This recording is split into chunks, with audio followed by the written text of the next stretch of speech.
So we're in St John's Church in the chancel, and Reggie's just going to explain what we have here in the chancel. So what do we have up here? Here is the high altar. Yep, on the green table there, yes. And behind it are the niches. Yes. And above that we've already seen the east window. Okay. And this used to be the only altar. Right, yes. The Lord's table, which is there, the wooden one, is, if you like, a recent addition. Right. It was here before I came, 40 years ago. Okay. But the area that it's standing on was lower, and a dais was built for it to actually widen the area. Right. For communion, because we used to have to come up to the high altar, the rail here. Yes. Yes. And it was very cold. If you look at the floor, you'll see that it's tiled. Yes. These tiles were, I understand, laid by Italian prisoners of war. Oh, really? Wow, during the Second World War? I'm not sure if it was the Second World War or the First World War. Right.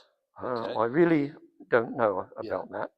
But if you look carefully, you'll see that the tiles are red, white, and green. They faded with time. Yes. And those are the colours of the Italian flag, of course. Of course, yes. Red, white, and green. Excellent. Yes. Brilliant. And I always think of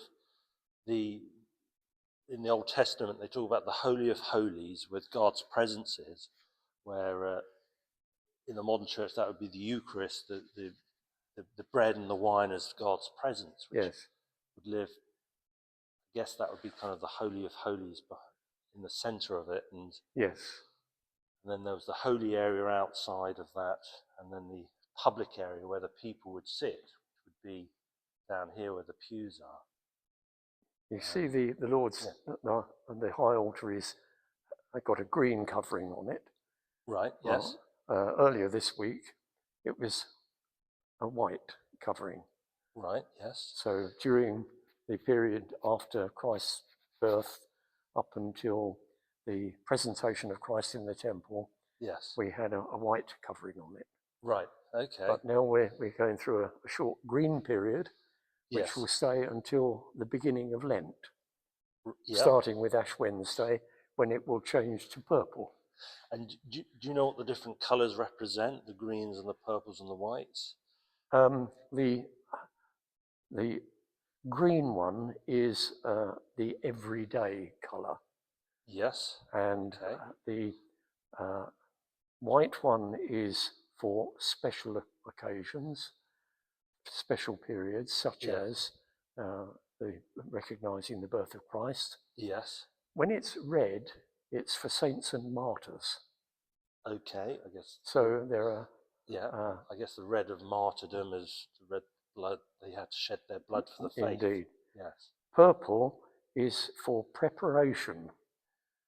Okay. So from Ash Wednesday, we're preparing for Good Friday and the resurrection on Easter Sunday.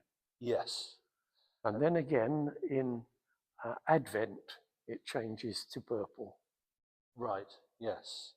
I think purple's has some sort of royal connection, isn't it? And of course Christ was, I think he was wrapped in a purple linen, possibly, when they were mocking him after he was beaten. I might be wrong there. But, and we're in St John's because unfortunately the roof is sadly leaking, and we need to raise £200,000 to have the roof fixed, and we would be very grateful if people could make a donation. I'll put a link with this video where people can donate. Thank you.